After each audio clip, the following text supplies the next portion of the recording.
no, there should be one blue card. Where's the one blue card? You know, and you're saying one blue card. The audience is like, yeah, no, it's right there. Hello. It's been called the greatest opener in close-up magic. Some of the strongest card magic you can do.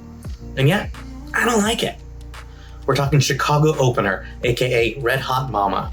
Don't forget to like and subscribe so you don't miss anything. We've got new videos every Wednesday. Tips, tricks, and tutorials. Peace, let's get into it.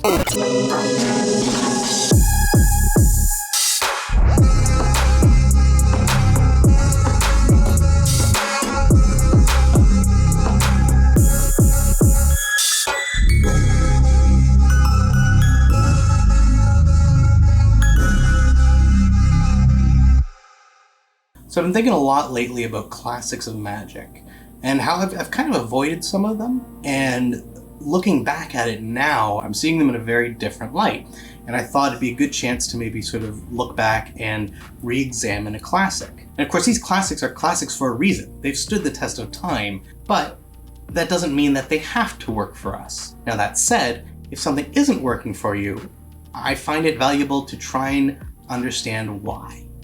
And the reason for this is that often you'll find that it might not be the trick itself you have a problem with, but rather just the way you commonly see it presented. It's a classic for a reason. That's why it's done this way. Everybody else does it this way, so why would I do it?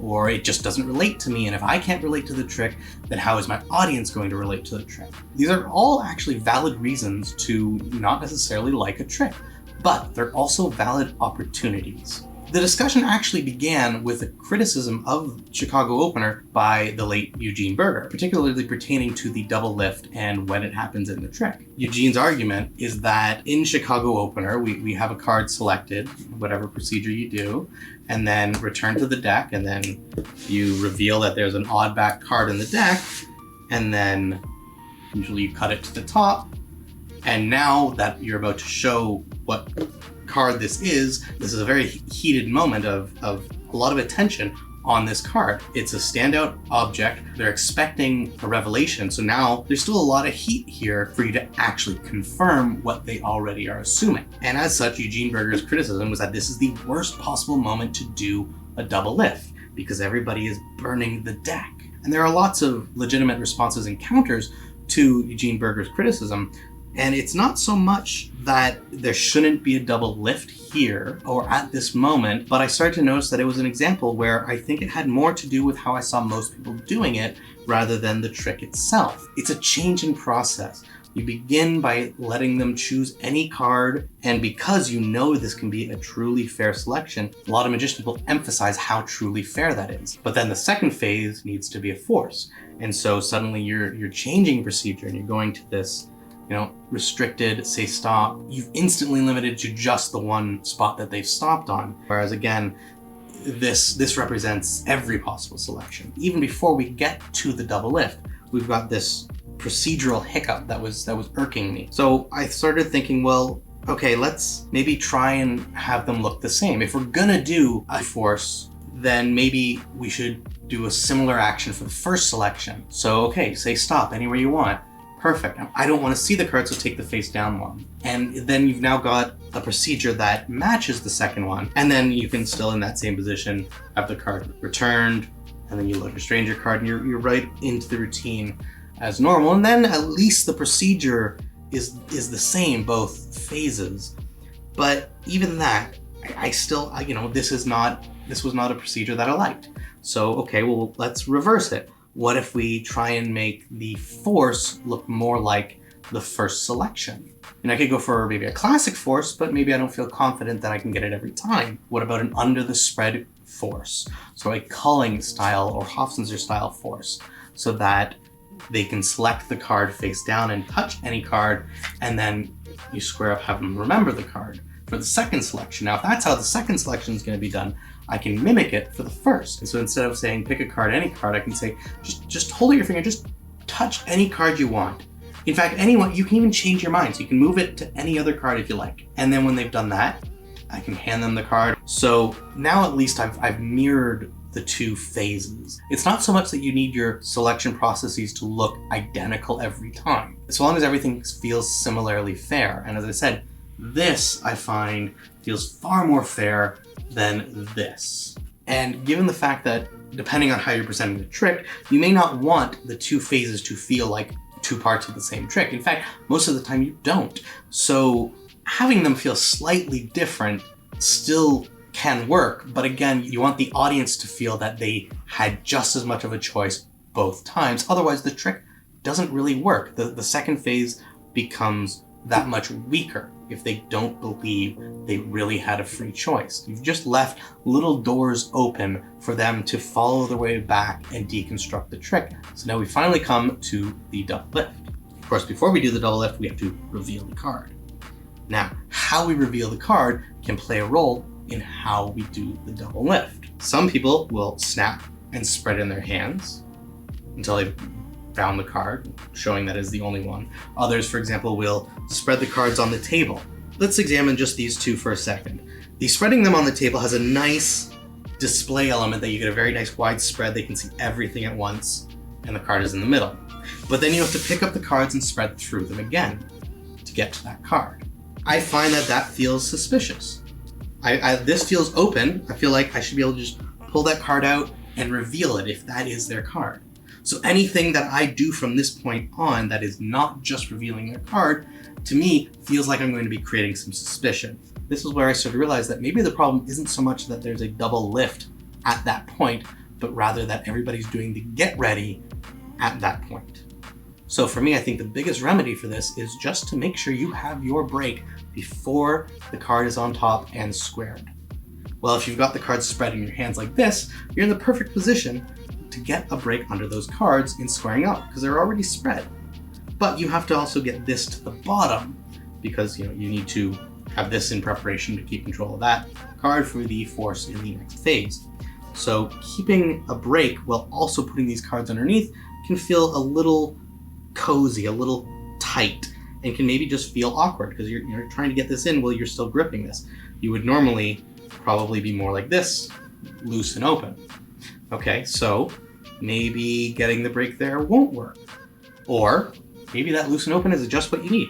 Maybe you complete the cut with the cards still spread, and now you get your break, so that the break happens in a natural action or natural moment, as opposed to, look, there's one blue card, we're going to cut the deck, and now I'm going to get a break, and now I'm going to do my turnover. So if we backtrack a little bit, maybe look at the other option with it on spread on the table. Again, we have several options here as to how we can get to that card and get the break. We could pick up all the cards below it, and then in squaring those up in our hands, get the break, and then do the double lift here. But again, we're in this weird situation where we've got half the deck on the table, half the deck in the hand, and a face-up card in the middle, and you might not like the sort of lack of clarity of this relative to the only thing that there's any focus then being on is the revelation of the actual card. But if that is where you're going, then maybe that's what you have to do, is pick up the cards and spread through them, show it again, and then cut it. So now you're free to do your most convincing double lift ever and blow them all away.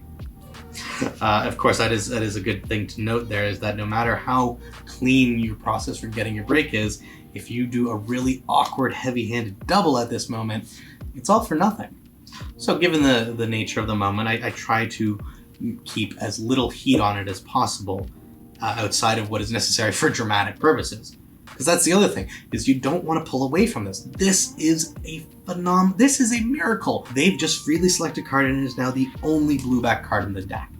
And whether you present that as the back has changed into the blue card, or that they had this inevitability factor where they just always pick the blue card, it's still a miracle. Not only do you not want to blow off this moment as if it's nothing, you don't want to make it suspect either. It needs to just be natural, but also fit a dramatic revelation that, oh, that's their card. So once you're able to move past that, and for whatever reason, set that card aside, you force your next selection, have them remember it, and then, well, now you gotta reveal it. This is another one of those weird little elements that kind of irked me.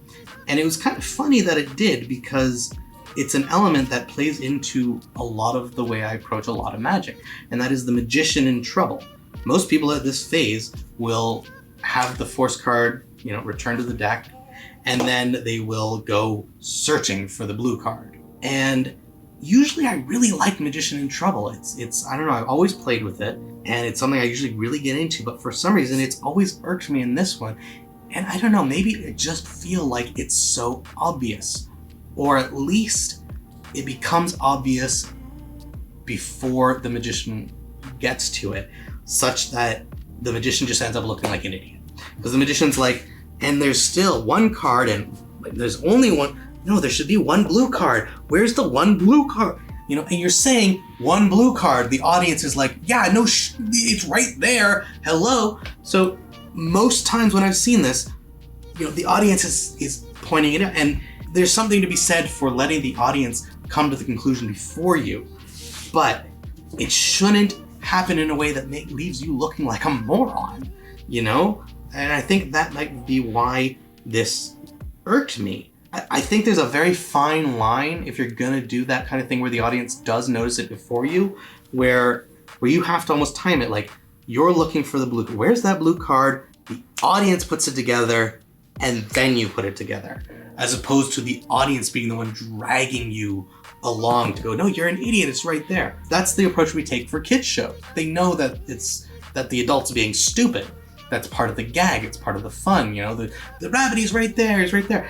But with a trick like this, especially if you're presenting it for an adult audience, it feels like you're insulting their intelligence to me to play magician in trouble at this point, at least when it's gotten to the point that the audience knows what's gonna happen. You can do it so that they catch on before you reveal, even to the point that they're like, oh, he's just messing with us, but you shouldn't feel like you're condescending. And so when it comes to Chicago opener and that final reveal, the more time you're sitting here looking, like seriously looking, and just playing up your acting skills, the more you're walking a fine line. So for me personally now, I kind of take it like this.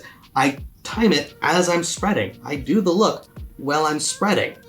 So, you know, as it literally then becomes that I will see that there is no blue card here at the exact same time the audience does. So I spread, and I say every single card in here is red, and I'm looking as I spread, so the spread itself is my search. I may go back a little bit just to emphasize, except one. So with that timing now, spread, no blue cards, except one. Now I'm the one pulling them along to this conclusion as opposed to them going, no, it's gonna be that, you know, they're not whispering to their friend, it's gonna be over there. This way, I am now in control of that as opposed to I'm too busy searching, that the audience is now in control of the pacing and the timing of when they figure out what that card is. So in other words, if you hear your audience murmuring and getting to that ending before you do, then you may want to re-examine your timing and re-examine your approach. So again, when you're looking at a trick, especially a classic, and it's not jiving with you, try to figure out why it's not jiving with you. What specifically about it that you do not like? Is it really the trick itself, or is it the method, or is it just the common execution, or is it maybe even the props, or is it maybe just that it just doesn't suit something about your sensibilities? And you may look at those different approaches and say, it's still just the same boring trick and I don't like it. In which case, yeah, maybe you don't. Maybe it's not for you. But maybe you're gonna look at those and say, you know what? Maybe they are clown noses. Maybe that gives you the hook you need to make that trick relatable to you and thus relatable to your audiences. If you go back and look at my first two vlogs, I do touch a little bit on the sponge balls and specifically the clown nose aspect. And that was literally what led to the premise of my sponge ball routine. I've now got a routine that I actually find plays just as well, if not stronger, for adults. So maybe when you find out why you don't like something, you might find the hook to make it the thing you do like. As much as you can benefit from trying to find more and more unique things and avoiding doing the tricks that everybody else is doing, doesn't mean that you're not avoiding great material for mediocre material that you find is more unique. Give the classics a chance, or at least take them as an opportunity to explore what your thinking is that makes it so that you don't like it, or that it just doesn't suit you. See if you can take that classic and make it something that is you. See you next time.